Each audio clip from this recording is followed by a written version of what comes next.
하나님께서 오늘 우리에게 주시는 말씀 시편 89편 1절부터 18절까지 구약성경 867쪽입니다. 주보 1면을 보시죠. 2주에 걸쳐서 하나님의 속성, 하나님의 성품이라 그럽니다. 또는 하나님의 비공유적 성품 또는 공유적 성품을 공부하게 되는데요. 자, 제일 큰 글자 맨 위를 읽어봅시다. 시작. 하나님의 비공유적 공유적 절대적 속성과 공유적 상대적 속성. 하나님은 절대적 속성이 있고 상대적 속성이 있는데 1. 시작. 하나님은 비공유적 속성, 그러니까 하나님만 가지고 있는 성품을 갖다가 같이 공유를 안 하기 때문에 비공유적 속성, 절대적 속성이라 그래요. 자, 동그라미를 7개 읽어봅시다. 시작. 하나님은 스스로 계신다. 자존성, 독립성. 하나님은 불변하시다. 불변성. 하나님은 완전하시다. 완전성. 하나님은 영원하시다. 영원성. 하나님은 모든 것을 하신다. 전지성. 하나님은 모든 것에 능력이 있으다. 전능성. 하나님은 어디에나 계시며 함께 하신다. 편재성과 내재성. 이건 하나님만 가지고 있기 때문에 비공유적 속성 또는 공유를 안 하기 때문에 사람과, 그 다음에 절대적 속성, 절대자니까 알겠죠? 쉽죠? 자, 두 번째로 시작. 하나님의 공유적 속성, 이것은 하나님과 인간이 같이 가지고 있는 거예요. 그죠? 불변하다, 영원하다. 우리 인간은 그런 건 아니죠. 근데 보세요. 자, 동그라미 한번 읽어봅시다. 시작. 하나님은 거룩하시다. 하나님은 의로우시다. 하나님은 진실하시다. 하나님은 선하시다. 하나님은 사랑이시다. 하나님은 긍휼하시고 자비로우시다. 하나님은 은혜로우시다. 하나님은 오래 참으신 분이다. 아멘. 이것은 무엇을 말할까요? 하나님만 가지고 있는 건 비공유적 속성, 절대적 속성이라 그래요. 하나님도 갖고 계시고 우리는 좀 불완전하지만 사람도 갖고 있는 것, 그죠? 오래 참은 사람, 그런 거 다 가질 수 있잖아요. 성실, 은혜, 이런 부분은 공유적 속성이라 같이 공유하기 때문에 이것을 상대적 속성 이렇게 말하는 겁니다. 자, 기도합시다. 주 하나님 아버지, 오늘도 하나님의 성품과 속성과 하나님의 존재를 알아감으로 하나님과 두터운 신뢰관계를 통하여서 모든 평안함과 또 자유함과 굳건함과 내일에 대한 또 소망을 가질 수 있는 귀한 시간이 되기를 원합니다. 예수님 이름으로 기도합나이다. 아멘. 나이 많이 먹은 한 여성도가 임종에 가까웠어요.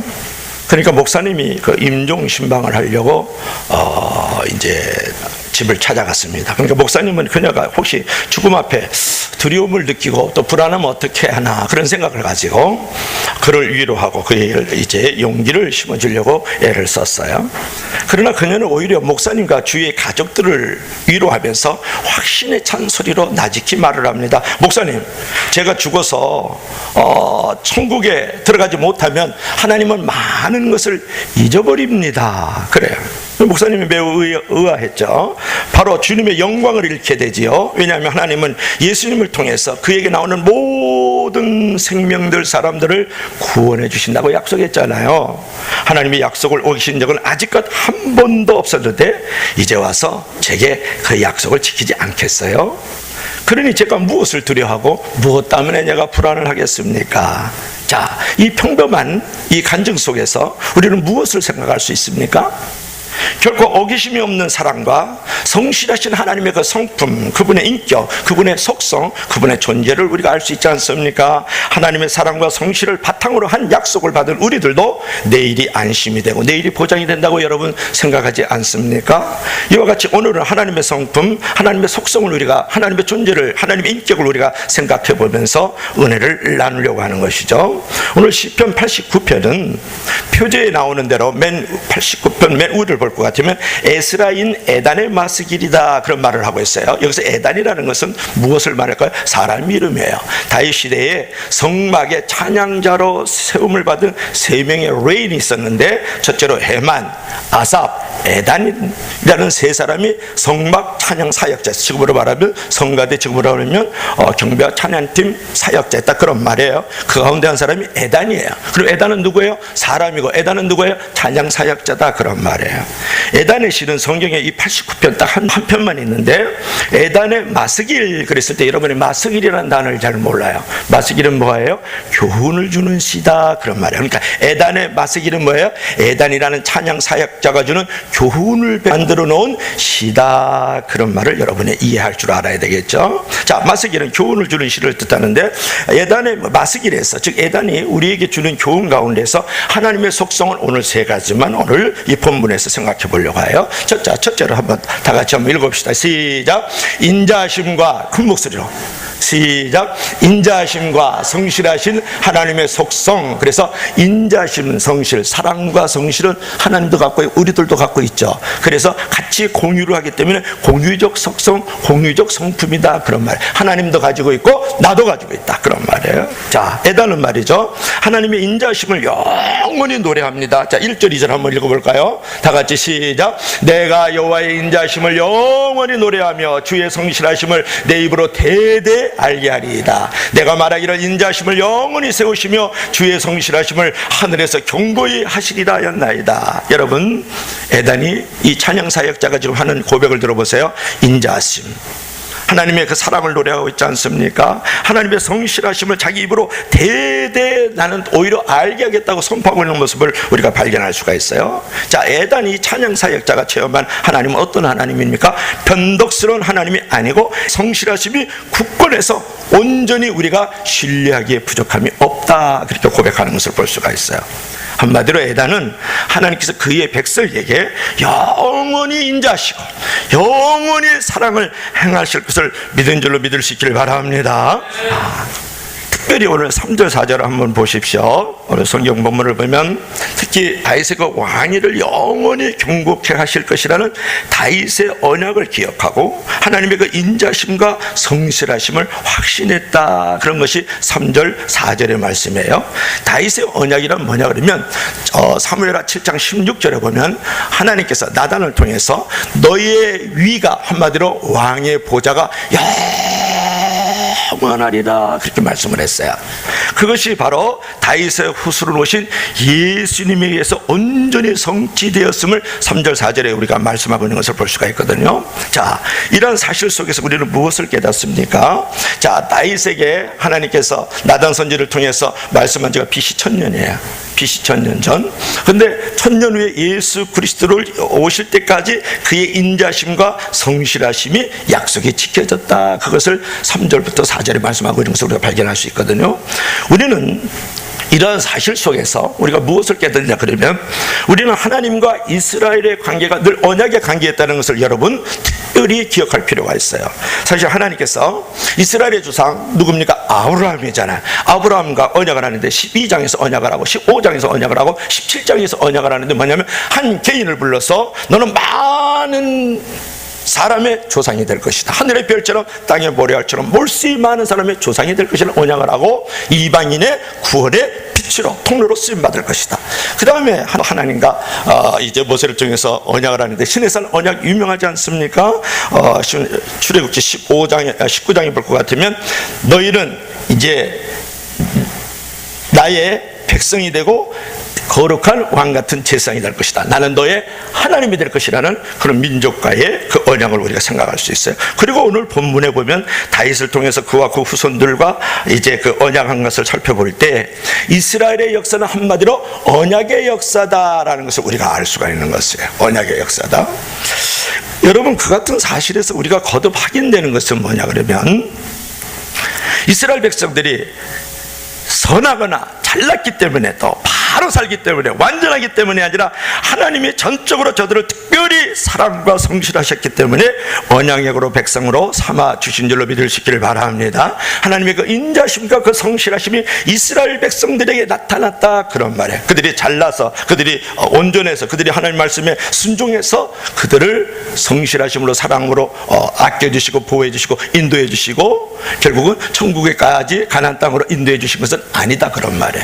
거기서 무엇을 우리가 발견할 수 있어요? 하나님의 인자심과 성실하심. 자, 여러분 부모들이지 않습니까? 그럼 여러분의 자녀들이 완전해서 잘나서 선해서 끝까지 책임지고 보호하고 인도하고 돌봐주시죠? 아니요. 그렇지 않아요.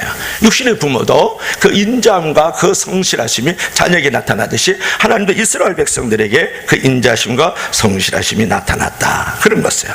바로 하나님의 성품 가운데 이것을 갖다가 공유적 성품 하나님도 갖고 있고 우리 사람도 갖고 있는 성품이다. 이제 그런 것을 우리가 생각해 볼 수가 있죠. 한마디로 하나님은 성실하신 하나님이라는 거예요. 하나님은 영원한 사랑 안에서 선택된 백성들에게 언약을 성실히 이해가시는 분이신 줄로 믿을 수 있기를 바랍니다. 비록 그가 선택할 이스라엘 백성들이 하나님과 맺은 언약을 파괴할지라도 불순종할지라도 성실하신 하나님은 그 언약을 성실히 사랑 가운데 행하시는 분이다라는 것을 오늘 애단 이 찬양 사역자가 얘기하고 있는 것을 우리가 들을 수가 있는 것이죠. 여러분, 하나님은 성실하시고 영불변하신 사랑의 성품을 가지신 하나님인 줄로 믿을 수 있기를 바랍니다. 그것이 바로 다윗의 언약을 통해서 즉 그 후손 가운데에서 유다 지파에서 예수 그리스도가 나타나요. 그것이 새 언약이에요. 그분을 말미암아서 우리가 구원을 얻었잖아요. 자, 오늘 본문에서 하나님은 영원하신 사랑과 성실로 인하여 이제 하나님의 택한 자가 되었다라고 얘기하고 있는데, 오늘 본문에서는 하나님은 좀 다윗을 가리키는 것이지만 하나님의 영원한 사랑 안에서 저와 여러분도 선택받은 줄로 믿을 수 있기를 바랍니다. 요한복음 3장 16절에 뭐라고 말씀했습니까? 하나님이 세상을 이처럼 사랑하다 독생자를 주셨으니 누구든지 저를 믿는 자마다 멸망치 않고 영생을 얻으리라. 하나님의 사랑이 우리 가운데 나타난 거예요. 또 로마서 5장 8절에서 우리가 죄인 되었을 때 그리스도께서 우리를 위하여 죽으심으로 말미암아 자기의 사랑을 확증하셨느냐. 우리가 죄인 되었을 때 우리를 사랑해 주신 하나님, 우리가 멸망과 지옥에 떨어질 때에 독생자를 아낌없이 내려주신 그 사랑과 그 성실하심이 우리를 택하여 주시고 우리를 천국으로 영생으로 구원으로 만들어주신 줄로 믿습니다. 할렐루야. 이것이 하나님의 인자심과 성실하심의 성품이에요. 그분의 성품. 근데 사랑하는 여러분, 우리의 영혼 구원에만 하나님의 성실과 그 인자심이 나타나 있을까요? 살다 보면 여러분 극심한 때를 많이 만나잖아요. 육체의 질병으로 말미암아서, 또 요즘에 경제적인 어떤 위기, 또 고난들을 많이 겪고 있는데 어떤 재정의 또 어려움도 여러분이 경험을 하게 되고, 또 살다 보면 서로 관계를 해야 되니까 관계 갈등 속에서 또 악화되는 그런 일들도 있고, 어떤 부분을 잊어버리는 것도 있고 빼앗기는 것도 있고 손아버리는 일들이 많이 있는데, 그래도 여러분 예단처럼, 이 찬양사역자 예단처럼 하나님의 그 인자심과 성실하심에 대한 확신이 있다면 다시 일어날 수 있는 줄로 믿습니다. 여러분, 왜 성도는 어려움 중에도 희망이 있는가? 하나님의 그 인자심과 성실하심을 신뢰하기 때문에 그런 거예요. 신뢰하기 때문에. 인자하시고 성실하신 하나님의 역사로 위기는 기회가 되고 한계는 가능성으로 만들어주는 줄로 믿습니다. 여러분, 한계점에 도달한 것은 포기할 시점이 이른 것이 아니에요. 인자하시고 성실하신 하나님이 이제 역사적으로 나타날 시점이라는 것을 우리가 알아야 돼요. 그래서 그런 말, 제가 즐겨 쓰는 말 가운데 하나가 뭡니까? 인간의 막다른 골목은 하나님이 시작할 시간이다. 그런 말이에요. 그러니까 우리의 삶 속에서 여러 가지 고난이 있고 시험이 있고 유혹이 있고 절망스러운 환경이 다가올 때에 그때 하나님의 인자심과 그 성실하신 하나님의 존재와 그 성품과 그 인격을 생각할 수 있기를 주의 이름으로 간절히 부탁합니다. 그럴 때 우리 인생이 절망에서 희망으로, 인생의 겨울에서 봄으로 우리가 나올 수가 있는 거예요. 하나님의 그 존재, 그 성품, 그 인격이 말이죠. 성실하시기 때문에, 사랑하시기 때문에. 인간의 한계성 안에서 하나님의 그 인자하심과 성실하심은 더욱 빛을 발하지 않습니까? 그래서 상황이 어려울 때, 내 인생이 불리할 때 불신자들은 낭망하지만 성도들은 더 큰 기대감을 가질 수 있지 않습니까? 자기의 능력의 한계가 왔으니까 인자하시고 성실하신 하나님의 역사가 나타나실 것이다. 그런 것이죠. 그러므로 예수 그리스도 안에 나타나신 그 하나님의 그 인자심과 그 성실하심이 우리 영혼을 구원하고 우리의 생활도 구원해 나가는 놀라운 역사가 일어날 줄로 믿습니다. 그러한 인자하시고 성실하신 하나님의 성품을 찬양하십시오. 자, 두 번째로 우리 한번 봅시다. 자, 두 번째로 우리 다 같이 한번 읽어봐요. 시작. 능력이 많으신 하나님의 성품. 자, 시작. 비공유적 속성. 비공유적 속성. 자, 비공유는 뭐라 그랬어요? 하나님만 가지고 있는 거예요. 그래서 불변하다, 영원하다, 완전하다, 또는 전지하다, 이렇게 전능하다. 이게 이제 전능을 말하는 거거든요. 이런 거는 하나님만 가지고 있잖아요. 이걸 갖다 비공유적 속성이라 그래요. 자, 보십시다. 오늘 말씀을 8절 9절 한번 읽읍시다. 여기서 하나님의 그 전능성을 한번 발견해 봅시다. 시작. 여호와 만군의 하나님이여 주와 같이 능력 있는 이가 누구리까? 여호와여 주의 성실하심이 주를 둘렀나이다. 주께서 바다의 파도를 다스리시며 그 파도가 일어날 때 잔잔하게 하셨나이다. 아멘. 참, 이 말씀만 붙들고 살아도 평생 견고함, 안정한 내일의 보장, 보호가 있지 않겠어요? 여러분, 여호와 만군의 하나님이여 주와 같이 능력 있는 이가 누구리까? 여호와여 주의 성실하심이 주를 둘렀나이다. 8절에 그렇게 말씀하고 있는데, 이 고백은 하나님처럼 능력 있는 존재는 없다, 그렇게 말씀하고 있죠. 그 하나님의 그 놀라운 능력을 구체적으로 묘사하면서 먼저 이 예단 사역자는 하나님이 파도가 일어날 때에 잔잔하게 하시는 능력을 가졌다, 그렇게 9절에 말씀하고 있어요. 이 고백은 하나님은 자연 만물을 다스리시는 분임을 상징적으로 표현한 것이다, 그런 말에 상징적으로 표현한 것이다. 제가 이제 이 거친 파도를 잔잔케 하시는 그 하나님에 대해서 율동도 잘하고 어디 가면 꼭 그 말씀을 잘 전해줘요. 예수님이 말씀하시니 거친 파도가 잔잔해졌네. 예수님이 말씀하시니 거친 파도가 잔잔해졌네. 예수님 나에게도 말씀하셔서 새롭게 변화시켜 주소. 짝짝짝. 하나님께 박수 올립시다. 할렐루야.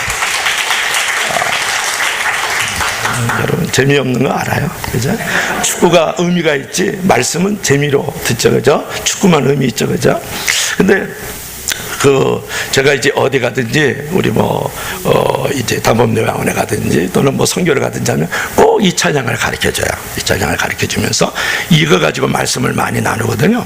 마가복음 4장 35절부터 볼 것 같으면 예수님께서 갈릴리 바다 저편으로 건너가자 그래요. 오늘 이 본문이니까.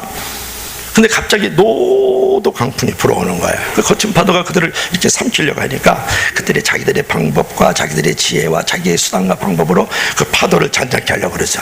근데 안 되는 거예요. 왜냐하면 베드로, 안드레야 이런 사람들은 다 갈릴리 바다에서 잔뼈가 굵은 사람들이거든요. 그럼에도 불구하고 이제 그들이 파도를 이길 수 없잖아요. 예수님을 깨우잖아요. 잘 아시죠? 예수님께서 고물에서 이제 주무시고 계시다가 일어나셔가지고 바람과 바다야 잔잔하라 그렇게 말씀을 하셨어요. 그때에 바람과 파도가 그 말에 순종해서 바람과 파도도 잔잔해진다. 사람은 말씀에 순종 안 하지만 자연과 만물은 말씀에 순종해. 누구예요? 예수 그리스도의 말씀. 그래서 제자들을 불러다 놓고 예수께서 꾸짖으시잖아요. 책망하잖아요. 왜 무서워하느냐? 믿음이 없는 자들아, 그러는 거야. 여러분의 모든 문제는 믿음이 없어서 그러는 것이야. 그것도 믿으면 다 같이 아멘. 믿음이 없어서 그래. 믿음이 없어서. 근데 이제 갈릴리 이제 바다를 어떤 사람은 갈릴리 왜 바다라 그러고 게네사렛 호수라 그러고 왜 그렇게 이름이 다르다 그러는데 보는 지역마다 달라요. 그래서 그렇게 부르는 거니까 여러분 그렇게 아시면 되고. 근데 우리가 성지순례를 가면 그 갈릴리 바다 예수님께서 또 광풍을 당했던 갈릴리 바다에 선상 예배를 드려요. 선상 예배를 드려요. 그 선상 예배를 드리는데 어느 날 이제 이제 성지순례단이 가가지고 갈릴리 바다에 가니까 거기서 꼭 배우에서 예배를 드리거든요. 그래서 거기서 베드로가 먹었다는 베드로 고기도 거기서 막 뜯어먹고 그래요. 이렇게 못생겼어요. 벼락 맞은 고기 같아. 이렇게 반짝반짝해요. 베드로 고기가. 근데 중요한 것은 이제 예수님께서 무리를 걸어오시고 파도를 잔잔하게 하셨던 것처럼 그분이 바로 하나님이시다. 하나님께서 파도를 다스리시고 파도가 일어날 때에 잔잔하게 만들어 버리셨다. 그런 분을 꼭 믿을 수 있길 주의 이름으로 축원합니다. 오늘 본문 10절을 보세요. 주께서 라합을 죽임 당한 자같이 깨뜨리시고 주의 권수를 주의 능력의 팔로 흩으셨나이다. 이 구절에서 라합은, 여기서 라합이 나오죠. 라합이 나오는데 10절에 보면 이 라합은 스파이를 살려주고 건져주고 보호해줬던 기생 라합이 아니에요.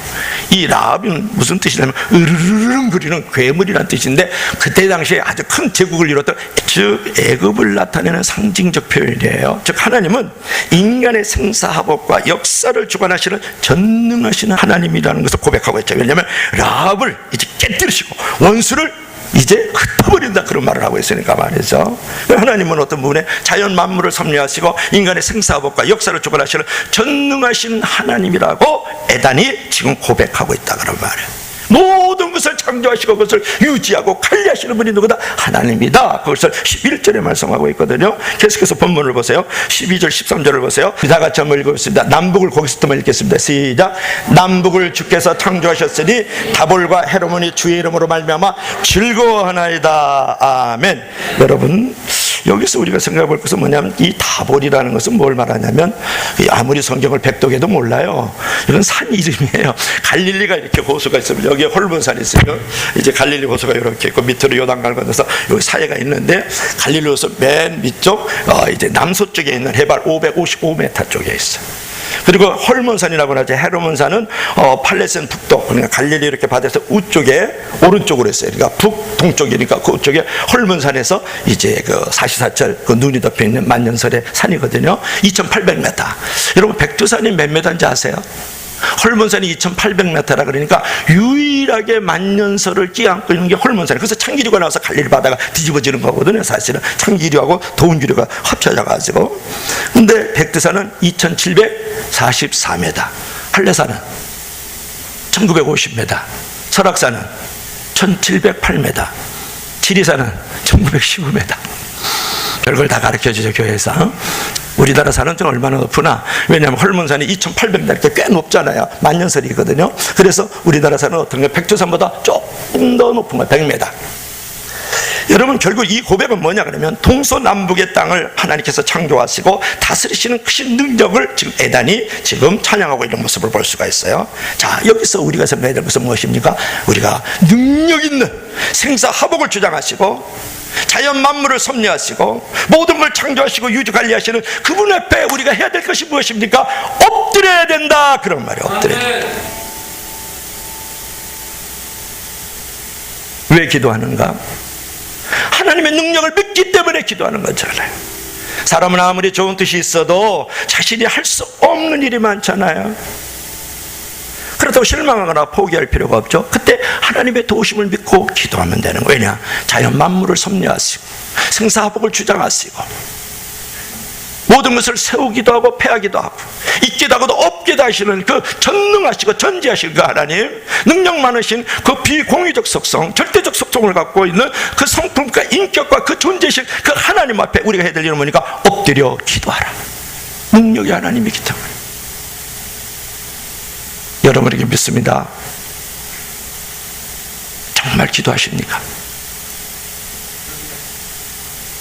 정말 기도하십니까? 여러분, 아무리 좋은 뜻, 좋은 일이 있어도 자신이 할 수 없는 일이 있기 때문에 사역의 통로는 기도인 거예요. 내 영혼을 변화시키고 싶습니까? 교사들이요, 찬양 리더자들이요, 교회를 여러분 세우고 싶은 부분이 있습니까? 부서장들이요, 기관장들이요.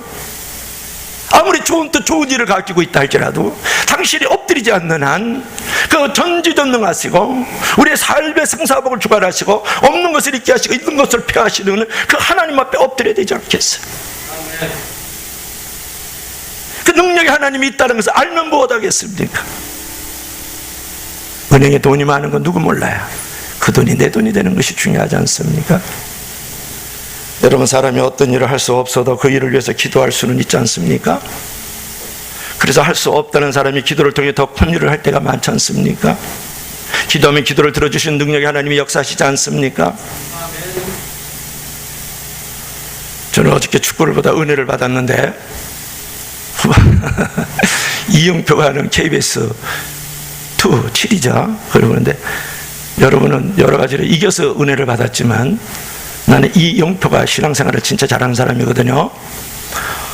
인생의 무대에서 마지막 퇴장할 때의 모습이 가장 중요합니다. 그걸 누구 보고 그러냐면 김삼원 목사가 하는 말이었어요. 사실은 그 아들에게 교회 물려주는 걸 보고, 왜냐, 퇴장할 때 그 모습을 사람은 영원히 기억하기 때문에. 그게 유튜브에 떠 있어서요. 내가 그래서 은혜를 받았고, 어제는 축구하는데 이 친구가 그냥 얘기하는 거예요. 해설인데 이렇게 이제 들어도 들리는 게 있고 여러분 안 들리는 게 있고 그러잖아요. 사람의 마음에 따라 들리고 안 들리고 그래요. 뭐라 그러냐면 급한 것하고 바쁜 것은 다릅니다. 축구할 때 우리 전반전을 너무 후반전을 급하게 했습니다. 바쁘게 할 줄 알아야 됩니다. 그러더라고. 이거는 잘 해석을 해야 되는데, 질서와 어떤 경계를 가지고 절제하면서 막 일을 하면서 바쁘게 축구를 잘한다 그렇게 말하는 거예요. 빠르게. 근데 급하게 한다는 건 뭐냐, 질서도 없고 절제도 없고 경계도 없고, 그러면서 그래서 축구가 골을 못 넣었다 그런 말이에요. 영포 선수가 말을 하는데 그 말이 저한테 확 필이 빡쳤어요. 그렇구나.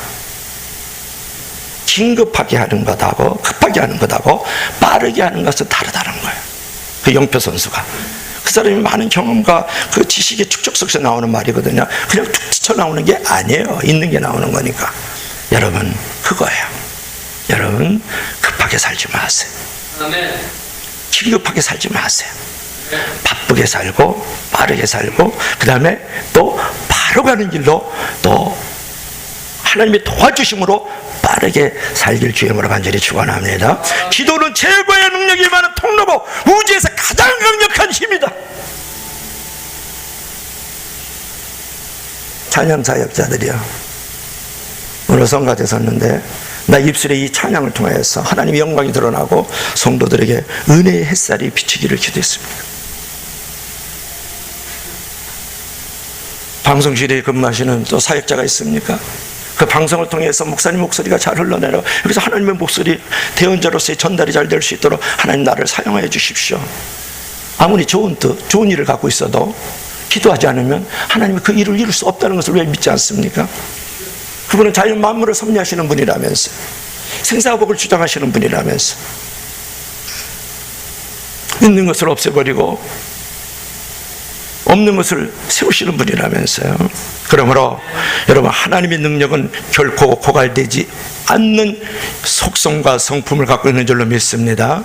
늘 하나님과 동행하고 하루의 첫 시간을 말씀과 기도로 열어가면서 자신의 준비와 체험과 배경과 전형의 바탕 위에 하나님께서 어떤 일을 이룰 수 있는 특별한 능력을 더해 주실 수 있도록 더해 가시는 그 하나님을, 그 존재와 그 인품과 그 성격과 속성을 여러분 찬양하면서 기도로 믿음으로 의지하길 주님으로 간절히 축원합니다. 그래서 하나님께서 오늘 비공유적 속성 가운데 하나를 뭐라 그랬습니까? 파도를 잔잔케 하시는 분이다. 그 하나님을 의지할 수 있기 바랍니다. 자, 마지막으로 자, 세 번째 한번 들어갑시다. 다 같이, 우리 다 같이 시작. 공의로우신 하나님의 성품, 공의적 속성. 우리들도 공의를 행하죠, 그죠? 어떨 때는 뭐 이제 빨간불, 파란불 다 지키면서 다니잖아요. 그런 것도 다 공의예요. 공의를 지키고 하나님도 공의를 지키고, 물론 하나님은 절대적 공의고 우리는 상대적 공의지만 우리들도 공의 같이 가지고 있기 때문에 공유했다. 그래서 공유적 속성, 이런 것을 다 상대적 속성 그러는 거 알겠죠? 자, 14절 한번 읽어봅시다. 자, 14절 시작. 의와 공의가 주의 보좌에 기초라. 인자함과 진실함이 주 앞에 있나이다. 하나님은 인자하고 진실한 분이지만 뭐라 그랬습니까? 의와 공의를 무시하고 사랑을 베푸시는 분은 아니다. 그런 부분에 의와 공의는 하나님의 기본 속성이다. 그런 말이에요. 속성이다. 요즘에 시험지 유출 사건이 2번 있었어요. 그래서 제가 참 안 됐다, 이제 그런 얘기를, 어떻게 부모가 그럴 수 있을까? 삐뚤어진 의사 엄마의 빗나간 사랑, 그래가지고 신문에 나왔어요. 그건 뭐냐 그러면 광주에 있는 대동고등학교인데요, 의사 엄마가 그 행정실장하고 이렇게, 그건 선물이 아니죠, 뇌물을 주고받으면서 하자면 시험지를 좀 꺼내달라. 이놈이 아들이 공부를 너무 못하니까 안 되겠다. 그래서 좀 의대를 보내야 되겠는데 시험지 유출을 좀 해줬으면 좋겠다 그랬대요. 그래가지고 행정실장에 시험지를 유출해 줬어요. 그것이 발각이 된 거죠. 사실 여러분, 발각이 안 됐을 때 더 불행하지 않아요? 어떨 때는 발각이 되고 맞는 게 더 좋아요. 사실은 의대를 못 갖고 종아리 맞고 다시 한번 재수 삼수를 하는 게 낫지. 몰래 유출해가지고 그거 공부해가지고 우리 엄마가 행정실가 짜짝꿍 해가지고 이 시험지 유출했어. 이거 가지고 100점 맞아서 의대 들어가면 뭐 할 거야. 그런 애는 이미 아감이 깨뜨려지고 상실됐기 때문에 하나님 앞에 크게 쓰임받지 못해. 결국은 다른 일로 나가야. 또 있었어요. 숙명여고에 이제 신문에 나왔으니까 숙명여고에, 여기는 서울에 교무부장인데 딸이 쌍둥이래요. 쌍둥이. 그래가지고 얘네들이 공부 잘하기를 원하고 시험지를 유출을 했다. 또 숙명여고에서. 그래가지고 그냥 팍 집을 맞아 그냥 신문에 그냥 텔레비에 매 나오잖아요. 결국 쌍둥이들이 오답도 똑같이 틀리고 오답도 그 답안지대로 했더래. 그래가지고 둘이 걸렸어요. 쌍둥이. 그래서 지금 법적 조치가 지금 들어가고 있다. 뭐가 문제예요? 부모들이 자식을 너무 사랑하니까, 이 교무부장이 자기 쌍둥이가 같은 학교니까 그 딸 시험을 잘 보도록 유출한 거잖아요. 근데 뭐가 없어요? 공의가 없잖아요. 대동고등학교, 광주, 전라도 광주예요. 그런데 거기는 어땠어요? 의사 엄마가 정말 아들을 너무 사랑하잖아요. 사랑은 있는데 뭐가 없어요? 의의가 없잖아요. 공의가. 여러분, 하나님은 공의 없는 사람도 기뻐하지 않고 사랑 없는 공의도 기뻐하지 않는다, 그런 말이에요. 하나님의 자녀는 즐거움과 기쁨이 넘치게 되지만 하나님은 공의가 무시된 상황에서 무조건 즐거움과 기쁨을 주거나 높여주지 않는다고 15절 16절에 말씀하고 있어요. 여러분, 하나님은 공의가 충족될 때에 높여주시고 방패가 되어주시는 줄로 믿을 수 있기를 바랍니다. 여러분, 성도가 힘이 있고 영향력이 있고 성도 이름이 높아지고 교회 이름이 높아지는 것은 수가 아니에요. 빌딩이 아니라고요. 돈도 아니라고요. 하나님의 공의를 이 땅 가운데 실현할 때에 힘이 있고 영향력이 있고 그 교회와 성도들의 이름이 높아지는 줄로 믿습니다. 할렐루야. 오늘 성경에서 그 이름을 말씀하고 있잖아요. 한번 보실래요? 자, 16절 우리 다 같이 16절 시작. 그들은 종일 주의 이름 때문에 기뻐하며 주의 공의로 말미암아 높아지리오니. 17절 시작. 주는 그들의 힘의 영광이십니다. 우리의 뿔이 주의 은총으로 높아지오리오니. 18절 시작. 우리의 방패는 여호와께 속하였고 우리의 왕은 이스라엘의 거룩한 이에게 속하였기 때문이다. 아멘. 여러분, 내가 사랑은 우리가 은혜를 많이 누려요. 또 그렇게 행하기도 하지만 의와 진리를 쫓아 행하는 일에는 등한히하고 무시해요. 그러니까 믿음으로 구원은 받지만 구원받은 이후에는 구원을 잊어버리고 구원받은 자답게 살아가는 것이 중요하거든. 그럴 때 교회 이름이 높아지고 성도들이 영광을 얻고 힘을 얻는다는 거예요. 하나님도 역시 마찬가지고. 그래서 저와 여러분들이 이 시대에 해야 될 것은 무엇입니까? 오늘 성경에서 말씀하고 있는 것처럼 하나님께서 공의와 사랑을 가졌던 것처럼 우리들도 공의와 사랑을 가질 때 그것이 힘이 있고 영향력이 있고 우리의 교회와 우리의 성도들이 이름이 높아지는 줄로 믿습니다. 할렐루야. 왜 오늘날 교회를 믿지 않고 오늘날 목사를 신뢰하지 않을까요? 죄송한데 제가 전전주에 금요일날 예배를 다 마치고 금요일날 예배를 마치고 목사가 그날은 제일 늦게 갔어요. 전전주일인데 안 사람과 다 뒷정리를 하고 엘리베이터를 딱 탔어요. 그때 제가 여기 시커먼 그 로만 칼라를 했어요. 시커먼 굵은 로만 칼라로 옷을 입었어요. 이런 것이었는데 근데 아버지하고 아들하고 둘이서 엘리베이터를 타는, 둘 다 술이 건하게 챘어요. 한 놈은 한 20살 정도 됐고 그 아버지는 한 50살 60살 정도 된 것 같아요. 이렇게 맞아요. 제가 딱 타니까 목사인 줄 알잖아요. 뭐라 그런지 아세요? 목사들 다 사기꾼이야. 교회 믿으면 안 돼. 교회 가면 다 안 돼. 다 나쁜 놈들이야. 제가 안 사람하고 둘이 탔는데 그렇게 얘기를 해요. 그때 딱 이렇게 무릎 꿇고 싶은 생각이 드는 거죠.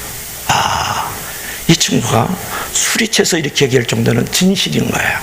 술이 안 채면 그런 얘기를 안 하는 거거든요. 이게 오늘날의 교회와 성도들의 현 주소다. 그러면서 진리를 받아들이면서 내가 그랬어요. 그 아빠한테 바로 앞 우리 한 사람 옆에 한 사람 아빠한테 그랬어요. 정말 교회는 잘 다니셔야죠. 정말 조심하셔야 됩니다. 내가 그랬더니 아빠가 벌써 이제 저가 목사인 줄 알고 웃더라고요. 그놈은 계속 투덜투덜대면서 목사는 다 사기꾼이고 교회는 다니면 안 되고 나쁜 놈들만 모여있고 막 그러는 것을 말해요. 하나님의 통치는 늘 공의와 사랑이 함께 수반이 되는 거예요. 우리도 하나님의 성품을 본받아야 되지 않겠어요? 하나님의 인격을 본받아야 되지 않겠어요? 하나님의 속성을 본받아야 되지 않겠어요? 우리들도 하나님의 사랑과 은혜만 누리라고 그러지 말고 하나님의 공의와 하나님의 진리 가운데 서야 될 줄로 믿습니다. 예수님의 십자가의 사건은 공의와 사랑을 완전히 다 충족시켜 주신 놀라운 구원적 사건이라는 것을 여러분 아십니까? 보시죠. 예수님의 십자가의 사건은 하나님의 공의와 사랑을 다 충족시킨 구원의 사건이다, 그런 말이에요. 하나님은 여러분 너와 우리를 사랑하신다고 아무런 대가를 지불하지 않고 죄를 졌음에도 불구하고 건져주시고 구원 베푸시고 천국으로 인도해 주신 분이 아니에요. 율법의 요구는 뭐예요? 제사상 사망이다 그랬잖아요. 하나님의 아들 대신 예수님을 십자가에 못 박는, 하나님 당신이 인카네이션에서 성육신하셔서 십자가에 못 박혀 죽으심으로써 우리가 마땅히 받아야 될 저주와 형벌과 그 사망을 담당하는 대가를 지불해 줬다고요. 그것이 하나님의 공의예요. 우리를 구원하여 주신 것이죠. 그래서 십자가의 사건은 바로 우리를 구원해 주신 놀라운 사랑과 공의의 사건이다. 하나님의 사랑은 도평생 대신 예수 그리스도로 나타났어요. 하나님의 사랑은 우리를 천국으로, 우리를 인도하시고 보호하시는 사랑으로 나타났지만 하나님의 공의는 십자가를 지신 그리스도로 나타났다. 믿으시면 다 같이 아멘. 그 하나님의 공의의 그 만족을 위해서 1.1억도 죄를 짓지 아니하신 무죄하신 우리 주 예수 그리스도께서 십자가에 달려 죽게 하심으로 그 피로 값을 치르게 하셨다고요. 그것이 하나님의 공의예요. 제사시 사망이라는 그런 율법의 요구를 치르기 위해서 십자가에 달려 죽으신 예수 그리스도, 하나님 당신이 바로 우리에게 공의를 베풀어 주셨다고요. 여러분, 우리들도 하나님은 공의와 사랑으로 진리와 은혜로 함께 하셨던 것처럼 우리들도 하나님을 본받기를 주의 이름으로 간절히 축원합니다. 자, 오늘 결론을 맺어야 되겠습니다. 자, 오늘은 무엇을 들었고 무엇을 교훈으로 받았습니까? 여러분, 무슨 말씀을 들어서 하나님을 더욱더 경배하고 찬양해야 된다고 여러분 생각하고 있습니까? 하나님의 속성, 하나님의 성품, 하나님의 인격, 하나님의 성격을 우리가 아는 것은 매우 중요하지 않습니까? 온전한 신뢰라는 것은 바른 지식에서 형성되기 때문에 모든 인격의 기초는 신뢰관계에 있거든요. 예를 들면 1억 원짜리 수표가 하나 있는데 5만 원짜리 2,000장이 있어야 1억 원이 되는 거예요. 근데 그 수표 한 장을 딱 갖다 놓으면 사람들이 이게 1억 원인 줄 알고 믿는단 말이에요. 그죠? 정말 5만 원짜리 2,000장이 뭐야? 이제 1억이 되는데 말이죠. 그렇게 수표 한 장도 1억이라고 쓰면 믿는데 하나님은 무한대를 가치를 가진 보증수표와 같은 분 아닙니까? 네. 그러므로 여러분, 하나님의 존재와 인도와 보호와 약속을 신뢰하면 어떤 어려움도 극복할 수가 있는 것이고, 하나님의 존재와 속성과 말씀에 대한 신뢰가 있을 때 사람의 존재의 의미도 바로 찾게 됩니다. 그럴 때에 우리가 내일에 대한 견고함, 내일에 대한 안정됨, 내일에 대한 평안함과 자유함도 드릴 수 있는 줄로 믿을 수 있기를 바랍니다. 그러므로 지금 오늘 주셨던 말씀처럼 하나님의 성품, 하나님의 존재, 하나님의 속성을 잘 신뢰하고 더 나은 존재로의 변화의 꿈을 가지고 내일도 모레도 살아가는 저와 여러분들이 되길 주님으로 간절히 축원합니다. 축원합니다. 축원합니다.